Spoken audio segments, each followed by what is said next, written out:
श्रीनंदनंदनं वंदे राधिका चरणद्वयं गोपीजन समायुक्तं वृंदावनमनोहरं गुरवे गौरचंद्राय राधिकाय तदालये कृष्णाय कृष्ण भगताय तद्भगताय नमो नमः।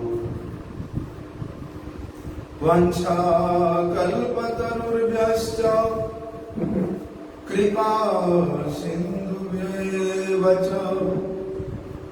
पतितानां पावनेभ्यो वैष्णवेभ्यो नमो नमः।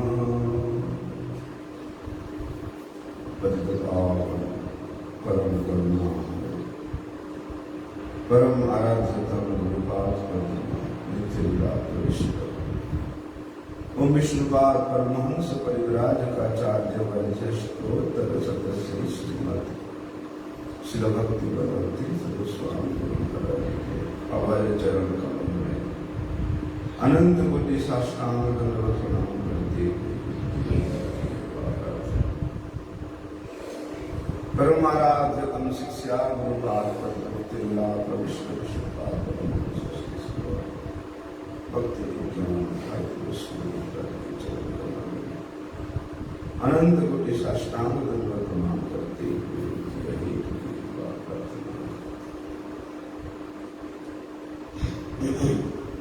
भगवान ब्रजराज नंदन श्री कृष्ण प्रकट हुए। सारी भक्तजन बड़े हर्षोल्लास से श्री कृष्ण जन्माष्टमी उत्सव मनाया, नंदोत्सव मनाया। उसी प्रकार अपने हृदय में भी भगवान प्रकट हुए, इसका उपलब्धि होना चाहिए। भगवान को अपने हृदय में अनुभव करना, उपलब्धि करना ही वास्तव में हमारा साधन भजन का एकमात्र उद्देश्य है, एकमात्र लक्ष्य है कि बस भगवान हृदय में प्रकट हो जाए, दर्शन दे दे बस। भगवान वैसे तो प्रत्येक जीव के हृदय में नित्य निवास करते हैं, लेकिन हम लोग उसको अनुभव नहीं कर पाते, उपलब्धि नहीं कर पाते,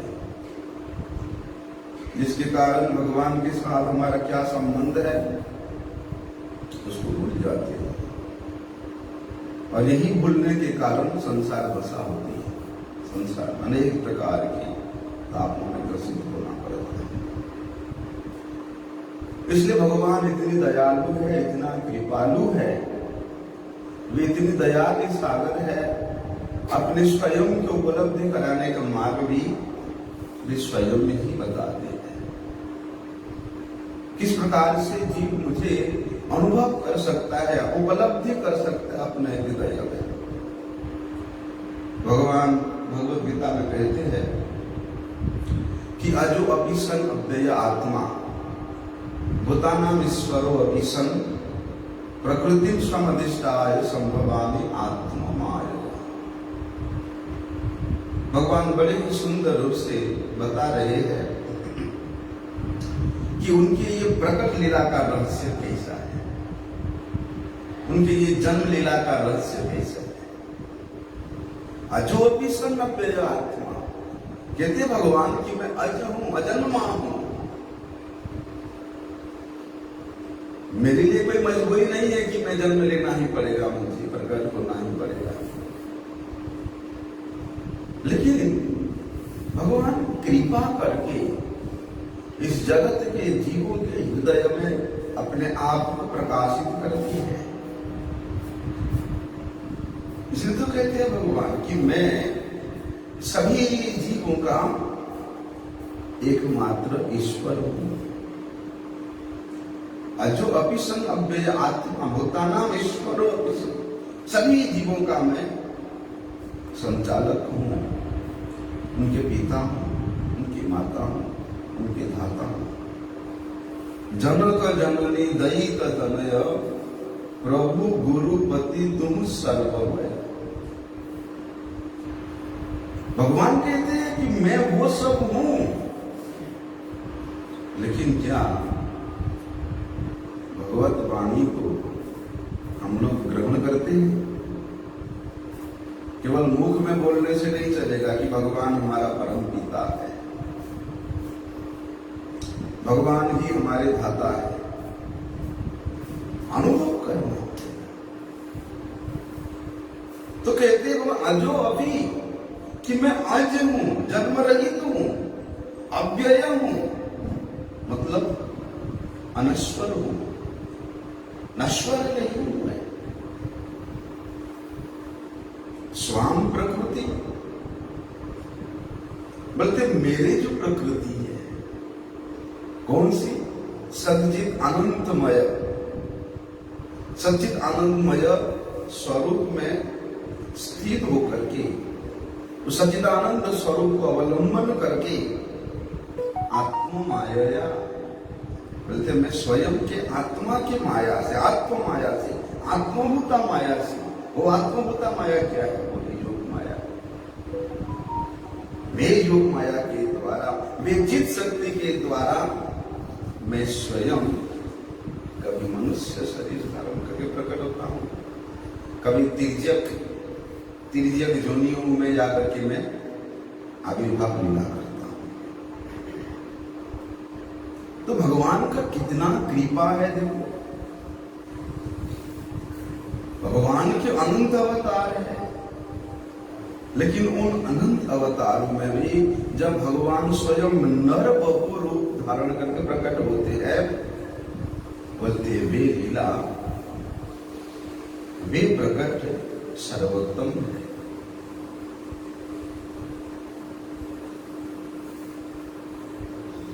कृष्णैर अनेक लीला, तार मध्य सर्वोत्तम नर लीला, नर बबोत हार सब।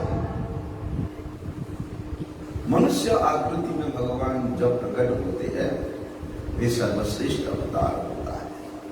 क्यों होता है?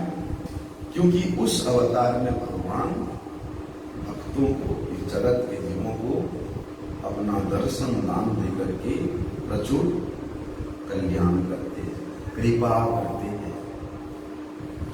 वे साधारण मनुष्य मापी इस जगत में प्रकट होकर के वे ऐसी ऐसी लीलाएं करते हैं कि उन लीलाओं का चिंतन करके, स्मरण करते हैं, कीर्तन करके, उसका गुणगान करके जीव अपना परम मंगल को साधन कर सकता है। देखिए जो जीवात्मा है वो भी अज है। जीवात्मा का भी जन्म मृत्यु नहीं है।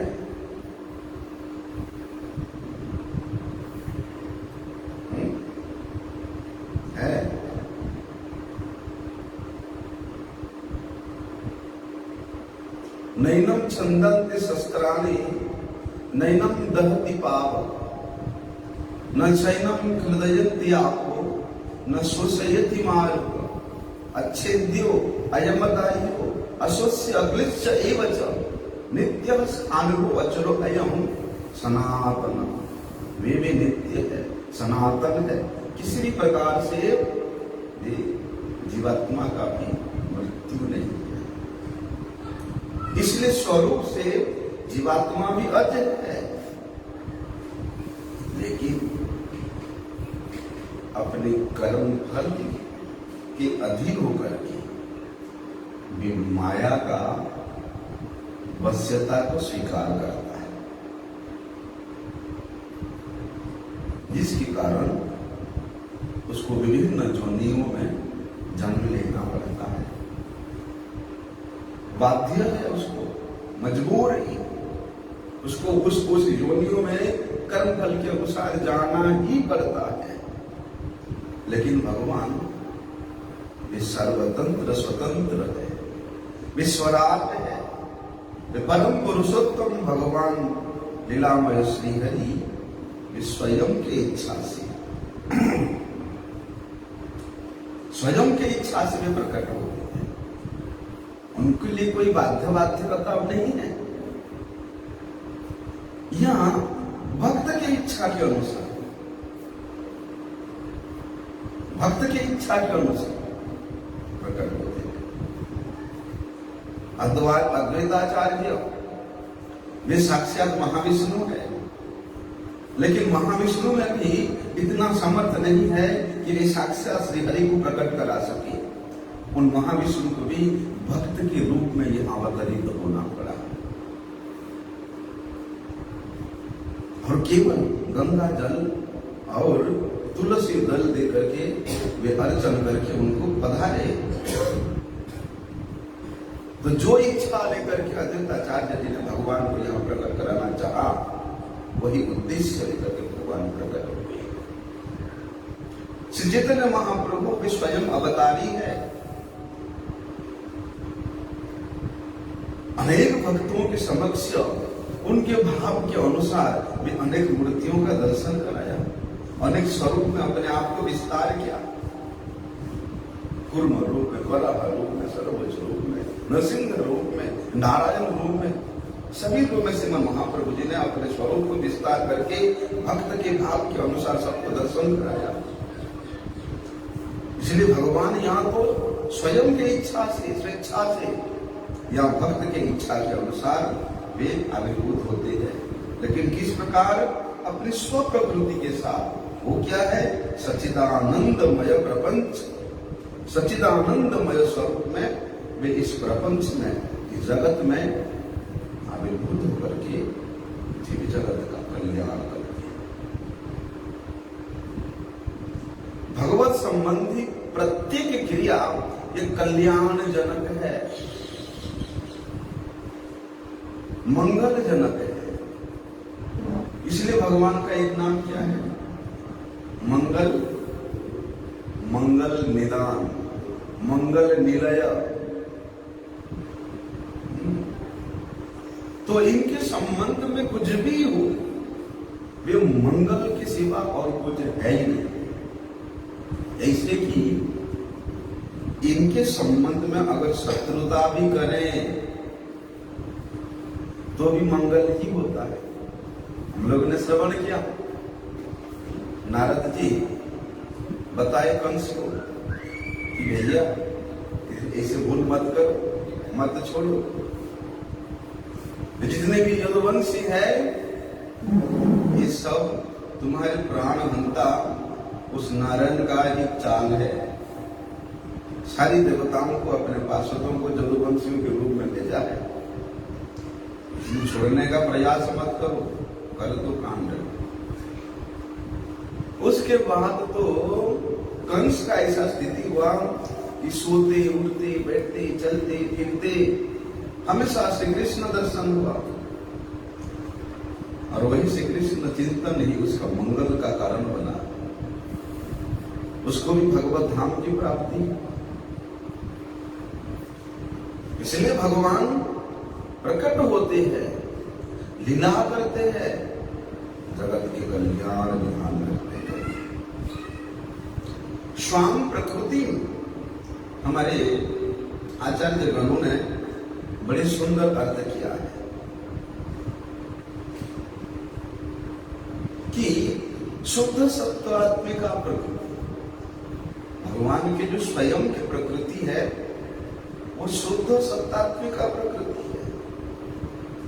वहां इस महामाया का लेस मात्र भी छाया भी नहीं है। वो शुद्ध सत्वात्मिका प्रकृति भगवत इच्छा से योग माया के द्वारा ही कार्यशील होती है।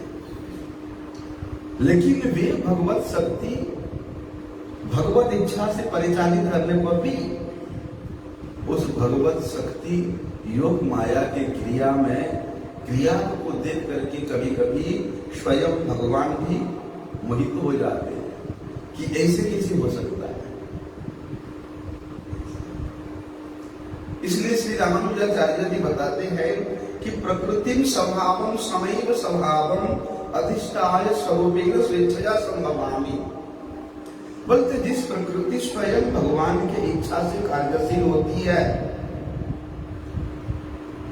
स्वयं भगवान की इच्छा से अपने स्वरूप को प्रकाशित करती है, स्वयं भगवान की इच्छा से अपने स्वभाव को प्रकाशित करती है, वे है स्वाम प्रकृति अधिष्ठाय है। और तो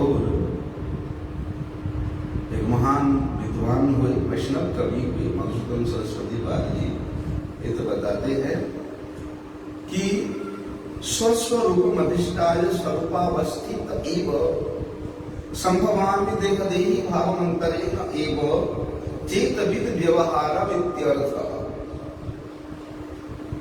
कि प्रकृति भी अपने स्वयं के स्वरूप में अवस्थित होकर के वे भगवत स्वरूप को प्रकाशित करती है। वो प्रकृति है योग माया, और वो योग माया भगवत इच्छा है, भगवान का इच्छा है। भगवान इच्छा प्रकाश किया मतलब योग माया भगवत इच्छा के अनुसार उसी प्रकार की स्थिति देश काल पात्र की प्रकट कराती है। इसलिए भगवत आविर्भाव में, भगवत लीला में, भगवत स्वरूप में देह और देही का भाव अलग अलग नहीं होता है। भगवान वहां अपने उस नित्य स्वरूप में प्रत्येक अंग में, प्रत्येक क्रिया करने में परिपूर्ण रूप से समर्थ है। लेकिन क्या होता है, जीवात्मा कर्मफल के अनुसार अनेक प्रकार के शरीर धारण करता है, बाध्य होता है धारण करने, और माया में आविष्ट होने के कारण वो जिस प्रकार से देह और देही के भेद में हमेशा लगा रहता है, भगवान में उस प्रकार की देह और देही का भेद नहीं है। देखो ना, भगवान कभी देव शरीर में, कभी मनुष्य शरीर में, कभी तिर्यक शरीरों में रूप धारण करके प्रकट होते गए। तो इससे भगवान पहले भी बहुत से अनेक अवतार लिए हैं, प्रादुर्भूत हुए हैं, और उनके उन स्वरूप में किसी प्रकार के कोई अज्ञता भी नहीं है। इसलिए भगवान की जो स्वयं के स्वरूप है, भगवान के जो स्वयं के रूप है, उसके आवरण में जितने भी कार्य होता है, लीला होता है, वो भगवान के चित्त शक्ति वृत्ति योग माया के द्वारा ही क्रियाशील होता है, योग माया के द्वारा ही वे संगठित होता है। इसलिए कहती है, जब भगवान पूर्ण कलावतीर्ण परिपूर्ण कलाओं के साथ प्रकट होते हैं, तो पूर्व पहले में जितने भी अवतार भगवान लिए हैं, वे सभी अवतार वर्तमान अवतार में ये सब प्रकाशित होते हैं। इसको कहते हैं आत्ममाया। आत्ममाया का मतलब आत्मज्ञान है ना, लेकिन वो सब भगवान को पता है। अर्जुन को कहते हैं ना कि अर्जुन ये ज्ञान एवं विवस्वते कि ये जो ज्ञान है, ये पूरा काल में, अनंत काल में, मैंने पहले इसको सूर्य को दिवसमान सूर्य को प्रदान किया था। मुझे याद है, लेकिन तुमको कुछ याद नहीं है, क्योंकि भगवान आत्मज्ञानेन आत्मायेन संपूर्ण रूप से प्रतिष्ठित रहते हैं। इसलिए जहां माया का शब्द आता है, भगवत माया, मतलब वहां भगवान के लिए वो ज्ञान पर्याय में भी व्यवहार किया जाता है। आत्ममाया, आत्मज्ञाने।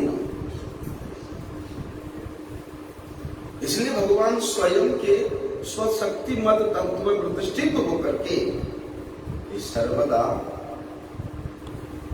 अपने स्वरूप में ज्ञानवान रहते हैं। लेकिन जीव माया के अधीन रह करके अपने स्वरूप को विस्मृत हो जाता है, अब सब स्वरूप को भूल जाता है। लेकिन भगवान जो उनकी शरणागत जन है, उनको वही ज्ञान प्रदान करते हैं। किसके माध्यम से? आचार्यम माम बीजानिया नाव मन्नित करिए। स्वयं भगवान आचार्य रूप में प्रकट होकर के वही ज्ञान जीव को कल्याण करके प्रदान करते हैं। क्योंकि जब तक वो ज्ञान जीव अर्जन नहीं करेगा, तब तक भी अपना कल्याण नहीं कर सकता है। वो है संबंध ज्ञान, अविधेय प्रयोजन ज्ञान। इसलिए उस ज्ञान को प्राप्त करने के लिए तद विज्ञानार्थम सगुरुमेव विगच्छेत् समित मानी श्रुत्यम ब्रह्मनिष्ठम। बल्कि भगवान में जितना अतोल विश्वास, अतोल निष्ठा है, भगवान में अनन्यता होने का मतलब है कि सभी प्रकार के स्मृति और शास्त्र के ज्ञान उनके हृदय में प्रकाशित हो जाता है। अलग से प्रयास करना नहीं पड़ता स्मृति शास्त्र के ज्ञान को आहरण करने के लिए। भगवत निष्ठा, भगवत विश्वास ही जीव को, साधक को भगवत गुण में गुणी कर लेता है। भगवान का सभी गुण कृपा करके अपने भक्त के हृदय में भगवान संचार करते हैं। लेकिन उस प्रकार का भक्त होना चाहिए। ऐसे भक्त के चरणों में समर्पित होकर के वो जो भगवत ज्ञान है, वो हम लोगों को ग्रहण करना विशेष जरूरी है। क्या होता है कि एक सीमा में आविष्ट रह करके अल्प बुद्धि के अधिकारी होकर के स्वल्पता के कर्म के फल को भोग करने का अभिलाषी होता है। अंतवंत फलम देशम तद्भवति अल्पमेव सम। फलस्वरूप क्या होता है? दूसरे देव देवियों का आराधना करने में लग जाता है, दूसरे वेद शास्त्र का अध्ययन करने लग जाता है। कहते हैं कि मेरे वो स्वरूप को जानने के लिए ज्ञान की आवश्यकता नहीं है। मेरे वो स्वरूप को जानने के लिए देवता होने की आवश्यकता, महर्षि होने की आवश्यकता नहीं है। केवल मात्र मेरे में सुदृढ़ विश्वास रख करके जीव उस ज्ञान का अधिकारी हो सकता है। उस भगवत तत्व ज्ञान को अनुभव करने में, उपलब्ध करने में समर्थ हो सकता है। नहीं तो शास्त्र में दर्शी पंडित भी उस भगवत ज्ञान को इसलिए तो स्वयं ब्रह्मादि कहते भैया कि अथापिते देव पदाम भजद्वय प्रसाद लेसान गृहीत वही जानाति तत्त्वं भगवन् महिमो न साम्यम एको अपि चिरं विचिन्वन्। स्वयं ब्रह्मादि कहते हैं, दूसरों की बात को छोड़ो, कि हे भगवान, ये देव आपके पाद पद्म युगल की करुणा कण मात्र ही जिस व्यक्ति ने लाभ किया है, प्राप्त किया है, एकमात्र वही व्यक्ति ही आपकी यथार्थ महात्म्य को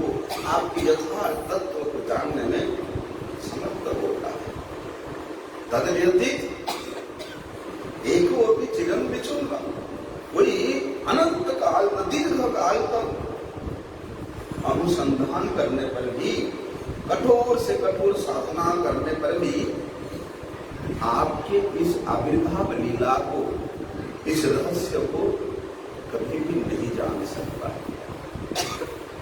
ईश्वरेर कृपालेश है तो जहारे सही तो ईश्वर तत्व जानिवारे पारे। जिसके प्रति भगवान का लेश मात्र कृपा दृष्टि वह है, केवल वही व्यक्ति ही इसको उपलब्ध कर सकता है।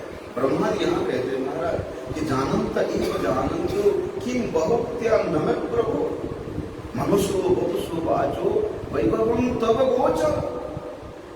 कि हे प्रभु, कोई आपके संबंध में बड़े बड़े आडंबरपूर्ण वाक्यों का प्रयोग करे, बड़े बड़े सुसंस्कृत अलंकार से संयुक्त धातुओं से संयुक्त शब्दों का प्रयोग करे और ये बोले कि मैं जानता हूं भगवान, भगवत तत्व को मैं जानता हूं। लेकिन तो ऐसी पंडित अभिमानी व्यक्ति है, मेरे हिसाब से वो जानने को बोलता है तो उसको जानने दीजिए, मतलब वो नहीं जानता है। मैं तो प्रभु आपको जानने में कभी समर्थ नहीं हुआ। कौन बोले? स्वयं ब्रह्मा जी, जिनके नाभि कमल से प्रकट हुए हैं और भगवत आदेश से वे भगवान को जानने के लिए अभी तो तपस्या कर रहे हैं। तब वे कह रहे हैं कि आपके जो वैभव है, आपके जो ये तत्व ज्ञान है, वो तो मैं अपनी कायमनो वाक्य के द्वारा भी गोचरीभूत नहीं कर पाया, नहीं जान पाया। जो बोलता है कि मैं जानता हूं उसको जानने दीजिए। बोलने का मतलब है कि वो कुछ भी नहीं जानता है। इसलिए सीधे सीधे तत्व ये है कि एकांतिक भक्ति के अलावा एकांतिक भक्ति, जिस भक्ति में श्री कृष्ण प्रसन्नता के अलावा कुछ नहीं, अन्याभिलाषिता शून्यम ज्ञान कर्म अनादि आवृतम आनुकूल्येन कृष्णानुशीलनम, ये जो है ये एकांतिकी भक्ति है। इस एकांतिकी भक्ति के व्यतीत भगवत तत्व ज्ञान कोई नहीं जान सकता। जानने के लिए जाएगा तो मोहग्रस्त हो जाएगा, मोह प्राप्त हो जाएगा। हम जब शुरू में मठ में आए तो उस समय हमारे शिक्षा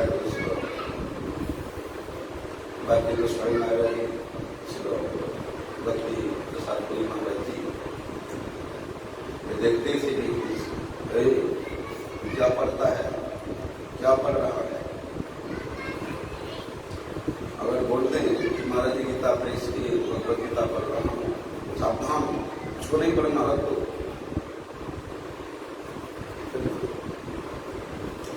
उसको मायावादियों का व्याख्या है ना, वो तुम्हारी समझ में नहीं आएगा, रख दो, उसको नहीं छूना। हमारे मठ का पढ़ क्योंकि बोलते हैं भक्त के द्वारा आचरित प्रचारित जो लेखनी है, जो भाव है,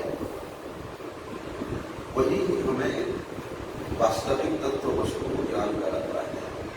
पंडित के द्वारा लिखा हुआ है, विद्वान के द्वारा लिखा हुआ है, भक्त के द्वारा नहीं तो भी मोहग्रस्त हो जाता है।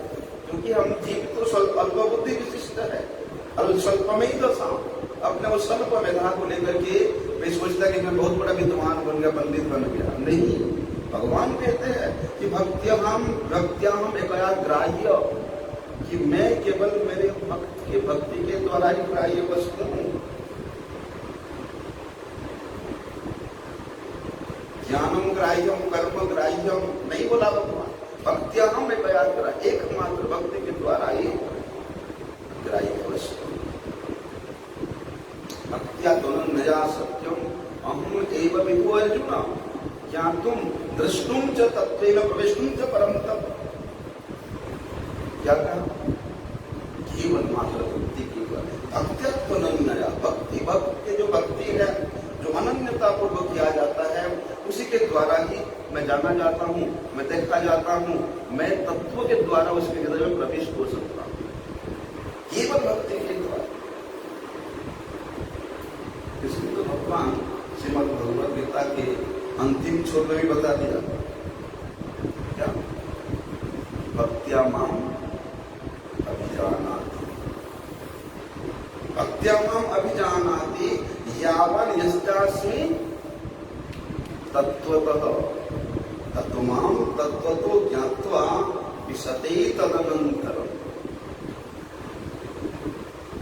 कितना स्पष्ट बताया भगवान, भक्त्या बड़ा भक्ति के द्वारा, भक्त्या माम अभिजानाति। कैसे होता है? जब गुरु मुख से भगवान की उस अलौकिक तत्व कथा को, महिमा को श्रवण करते करते करते करते भगवान के प्रति जब किसी जीव का आकर्षण हो जाता है, आकर्षण मतलब अनुराग हो जाता है। अनुराग ऐसा है कि विशेष राग कि उनके सिवा और कुछ दिखाई या कुछ सोचने बोलने की कोई शब्द आता ही नहीं है। और ऐसे अनुराग की स्थिति में साधक संपूर्ण रूप से भगवत पाद पद्म में समर्पित हो जाता है। वही समर्पित आत्मा के हृदय में ही भगवत तत्व प्रकाशित होता है। फिर तो वो साधक अपना कोई अलग अस्तित्व नहीं देखता है, उसका जो अहम भाव है वो परिपूर्ण रूप से समाप्त हो जाता है। अहम भाव का जो अति सूक्ष्म अंश है वो भी समाप्त हो जाता है। तब उस साधक के हृदय में प्रेम भक्ति का उदय होता है, और उस भक्ति से भगवान कहते भक्त्या माम अभिजानाति। वास्तविक भगवान भगवत तत्व का बोध होता है, उपलब्धि होता है। हम लोग और एक शब्द सुनते हो भगवद गीता में कि ब्रह्मभूत प्रसन्न आत्मा न सोचती न कांक्षति। ब्रह्मभूत अवस्था क्या है? भगवत आराधना, भगवत सेवा, भगवत चिंतन करते करते साधक का एक ऐसी स्थिति आता है जिस समय उसका संसार के प्रति लेश मात्र भी संबंध नहीं रहता है। वो परिपूर्ण रूप से छूट जाता है, त्याग देता है। ऐसे स्थिति में उसको एक उपलब्धि होता है कि मैं ब्रह्म हूं, मैं शांत हूं, मैं निर्विकार हूं। इस प्रकार के सूक्ष्म सूक्ष्म अहम भाव रहता है। कई बार क्या होता है, बड़े बड़े संत भी क्यों ना हो, जब कथा करते हैं या कीर्तन करते हैं, उनमें कहीं ना कहीं से प्रतिष्ठा का लेश मात्र भी अगर उत्कंठा आशा रहता है, तो वही प्रतिष्ठा का आशा ही उसको अहंकार की स्थिति तक ले जाता है।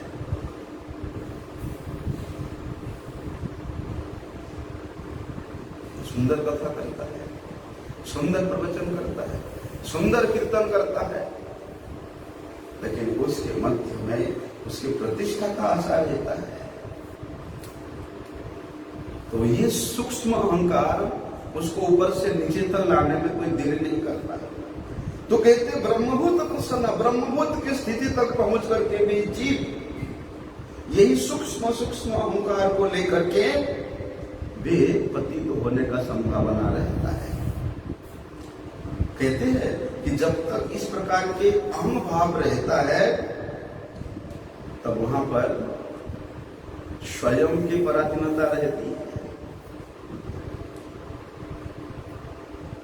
स्वयं की परिच्छिन्नता रहती है कि मैं कुछ हूं। जहां पर मैं कुछ हूं, मेरा कुछ स्थिति है, मेरा कुछ महत्व है, मेरा कुछ कुछ कुछ कुछ तो है, इस प्रकार के भाव अगर लेश भी रहता है, या तो मैं मनुष्य हूं, मैं पुरुष हूं, मैं स्त्री हूं, यहां तक भी भाव रहता है, तभी वहां समर्पण परिपूर्ण नहीं होता है। इसलिए जो जितना परिमाण में समर्पित आत्मा है, उसके हृदय में उतने ही परिमाण में ये जो भगवत तत्व ज्ञान है वो प्रकाशित होता है। और यही अहम भाव के कारण वो इस प्रकृति के अधीन रहता है। और जब तक प्रकृति के गुणों को लेकर के, लेस मात्र भी गुणों को लेकर के साधक रहता है, तब तक वे परिपूर्ण रूप से भगवत अधीन अपने आप को नहीं कर पाता है। इसीलिए कहते हैं भगवान की तरफ जब हमारा चित्त वृत्ति परिपूर्ण रूप से आकृष्ट होता है, सभी प्रकार की आशा, निराशा, अभिलाषा को त्याग करके केवल मात्र भगवत प्रसन्नता की आशा लेकर के जब हम उनकी ओर दौड़ते हैं, परिधावित तो होते हैं, वही तो पराभक्ति है, वही तो पराभक्ति। जिस प्रकार से उससे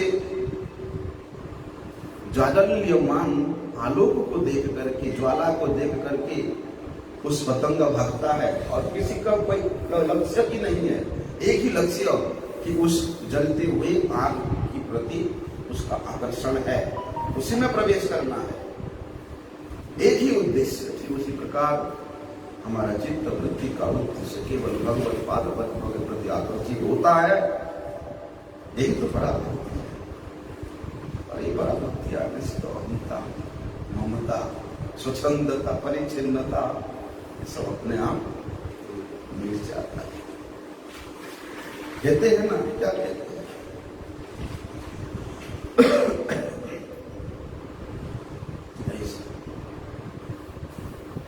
इसलिए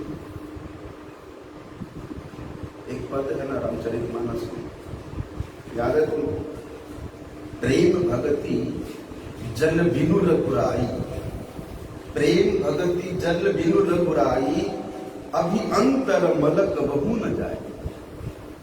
प्रेम भक्ति के बिना अंतर का जो मन है, कितने भी साबुन रख लो, कितने भी शैम्पू रख लो, जाने वाला। बोलते ये जो अहम भाव है, ये जब सर्वथा परिपूर्ण रूप से मिल जाता है, तब वास्तविक रूप से भगवत आविर्भाव का ये जो रहस्य है, ये साधक के हृदय में उपलब्धि होता है, अनुभव होता है। भगवान प्रकट हुए, अनेक लीला हुआ, अनेक महोत्सव हुआ, अनेक कुछ उत्सव हुआ, बस हो गए। फिर एक साल बाद आएगा जन्माष्टमी की मनाएंगे। अरे अपने हृदय में नित्य निरंतर प्रत्येक क्षण प्रत्येक मुहूर्त भगवान का आविर्भाव कराओ, भगवत आविर्भाव कराओ। यही तो साधन है, यही तो भजन है। इसलिए भक्त्यामाम अभिजानात्, केवल भक्ति के द्वारा ही भक्त मुझे जान सकता है। क्या कहते ब्रह्मा जी कि प्रेमांजन क्षुरित भक्ति विलोचनेन संतः सदैव हृदयेषु विलोकयन्ति, यम श्याम सुंदरमचिंत गुण स्वरूपम गोविंदमादि पुरुषम तमहं भजामि। स्वयं ब्रह्मा जी ब्रह्म संहिता में इस बात का प्रमाण देते हैं। प्रेम रूप अंजन के द्वारा रंजित,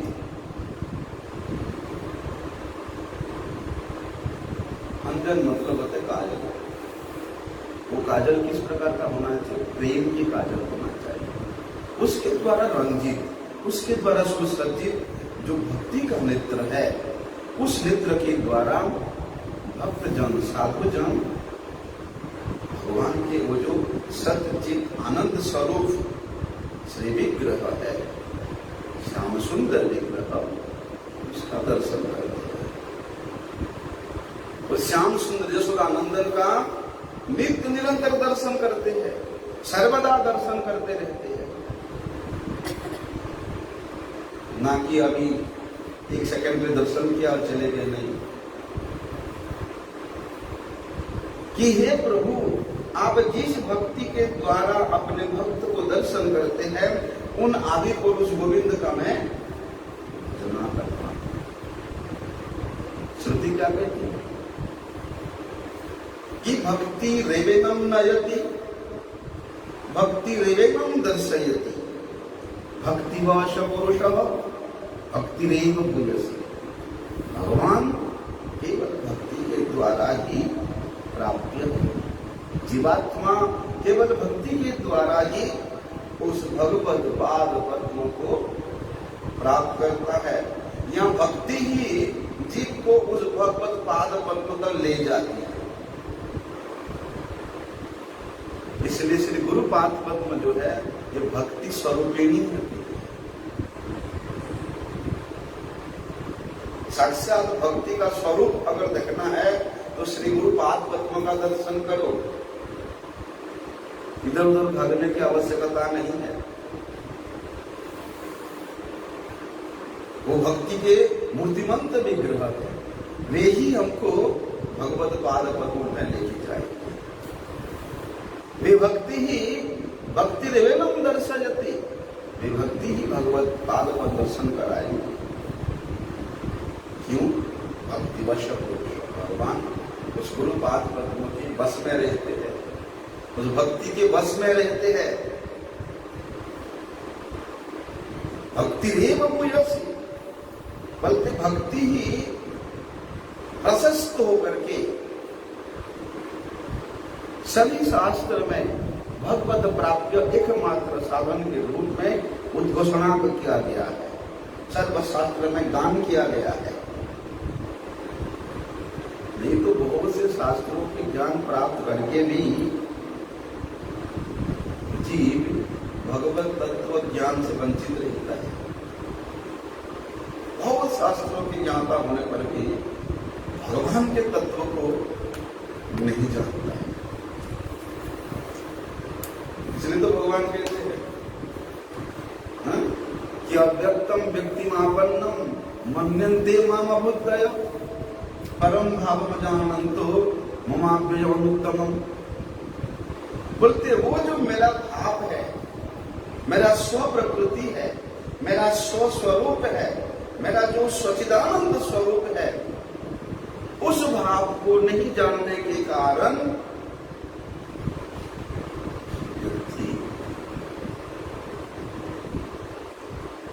व्यक्ति मुझे क्या समझता है, अरे तो हमारे जैसा एक दो हाथ दो पैर दो आंख वाला एक मनुष्य है, ऐसा समझता है।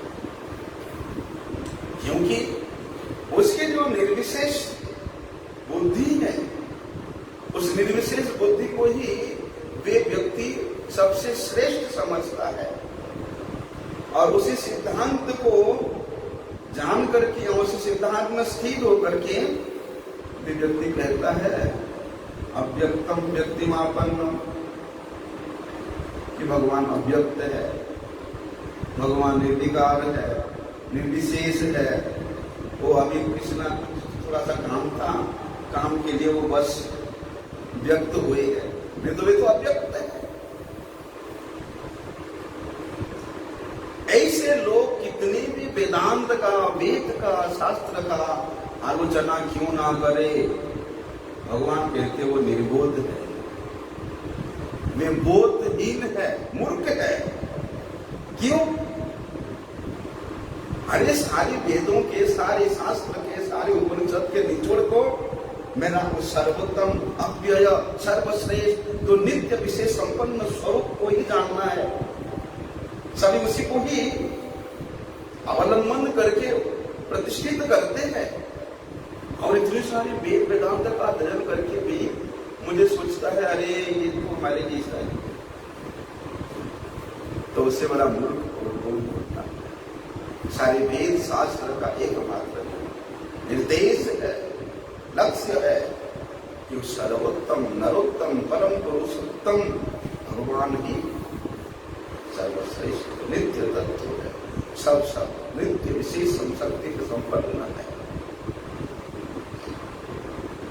तो इस प्रकार के जो छोटे बुद्धि वाले लोग हैं, स्वल्प बुद्धि वाले व्यक्ति है, क्या कहते हैं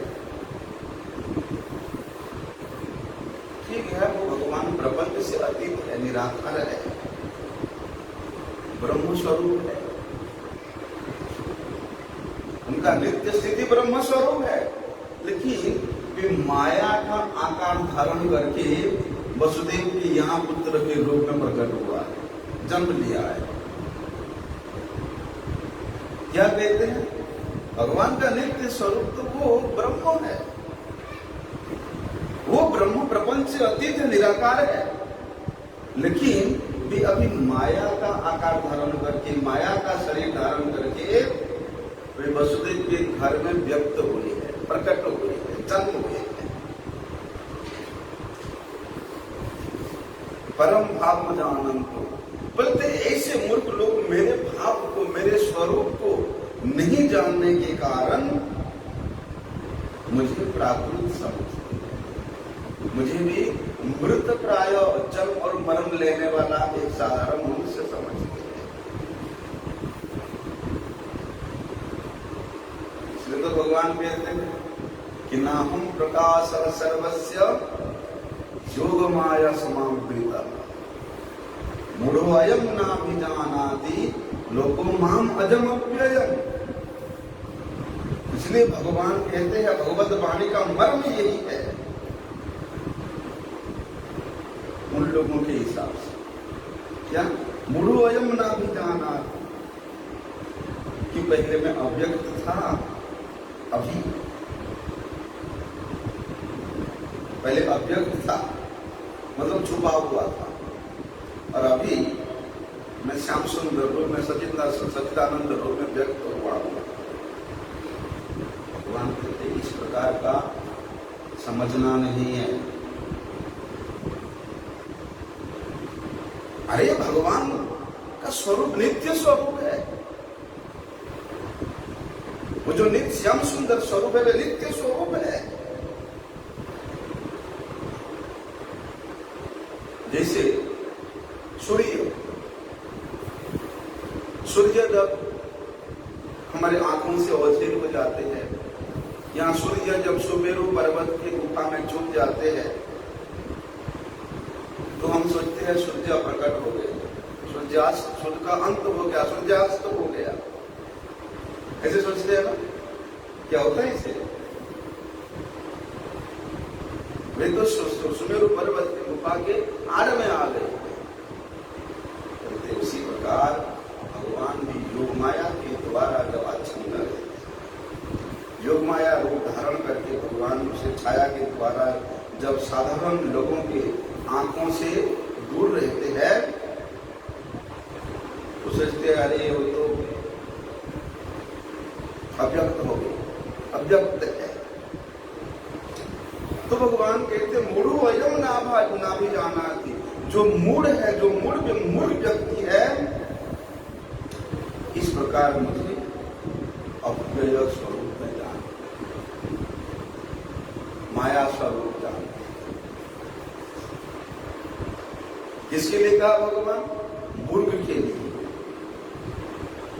इसलिए ऐसे मूर्ख लोगों के हृदय में भगवान कभी भी प्रकाशित नहीं होते हैं।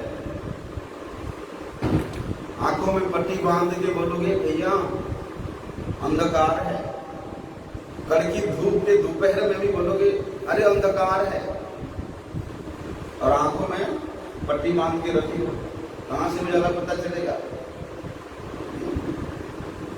इसी प्रकार माया के बंधन रूपी पट्टी आंख में बांध करके आप भगवत दर्शन करने जाओगे,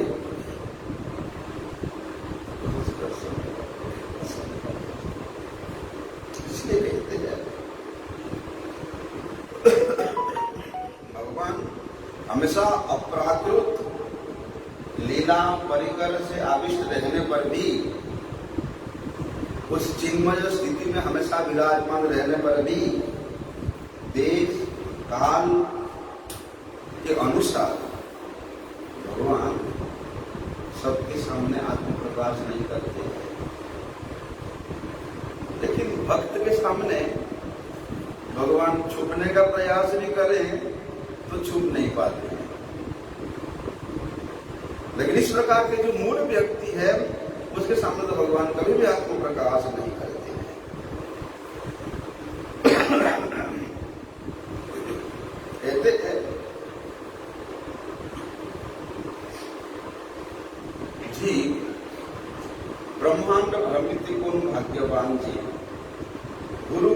प्रसाद पाए। बहुत जन तक इस ब्रह्मांड में भ्रमण करते करते जीव को गुरु कृष्ण, श्री गुरु और कृष्ण के प्रसाद से भक्ति लता का बीज प्राप्त होता है। वो भक्ति लता का बीज क्या है? वो है श्रद्धा। भक्ति लता का बीज है श्रद्धा। वो श्रद्धा प्राप्त होता है। बल्कि अभी श्रद्धा रूपी बीज को अपने हृदय क्षेत्र में आरोपण करके क्या करना पड़ेगा? साधु गुरु के मुख निश्रित वाणी को श्रवण करना पड़ेगा, कीर्तन करना पड़ेगा। क्योंकि साधु गुरु मुख निश्रित जो वाणी है, श्रवण कीर्तन है, ये जल है। इस जल के द्वारा उस श्रद्धा रूपी बीज को सिंचन करके उसको अंकुरित करना पड़ेगा, पल्लवित करना पड़ेगा, वर्धित करना पड़ेगा। अगर हम साधु गुरु मुख से, वैष्णवों के मुख से, हरि कथा कीर्तन से दूर रहेंगे तो वो बीज वहीं पर वहीं सूख जाएगा। ना तो वो अंकुरित होगा, ना पल्लवित होगा, ना वर्धित होगा। बल्कि वही लता धीरे धीरे धीरे साधु गुरु की कथा रूपी आश्रय का अनुधावन करते करते वे इस ब्रह्मांड को भेद जाता है। विरजा को अतिक्रमण करके, ब्रह्मलोक को अतिक्रमण करके कहां पहुंचता है? परव्योम में पहुंचता है। परव्योम के ऊपर क्या है? तभी जाए तदुपरि रूप वृंदावन कृष्ण चरण कल्प वृक्षे करे आरोप। उस परम व्योम को भेद करके उसके ऊपर में जो भगवत नित्य धाम है, गोलोक वृंदावन में पहुंचता है और भगवान श्री कृष्ण के चरण रूपी कल्प वृक्ष में चिपक जाता है, लटक जाता है। लता का काम तो यही है ना, देखो ना लता आ रहा है ऐसे घुमा घुमा करके, ऐसे ही लता जाकर के श्री कृष्ण चरण रूपी कल्प वृक्ष में आरोपण करता है। तब क्या होता है? कहाँ विस्तारिया है, कहाँ विस्तारित भैया फले प्रेम फल, यहाँ माली से नित्य श्रवण कीर्तन, वहां पर भी विस्तार होकर के वही देता है, प्रेम फल देता है। श्री कृष्ण आविर्भाव कराता है हृदय में, तब जाके भगवान श्री कृष्ण प्रकट हुए हैं। श्री कृष्ण जन्माष्टमी हुआ है, श्री कृष्ण आविर्भाव लीला हुआ है। वो जीव अपने हृदय में उसको उपलब्धि कर सकता है, अनुभव कर सकता है। इसलिए साधु गुरु मुख से कथा श्रवण कीर्तन को छोड़ करके हम लोग कभी भी भगवान को अपने हृदय में आविर्भाव नहीं करा सकते, उपलब्धि नहीं करा सकते। आगे का विषय हम लोग कर सकते। वंशा कविता नाम पावन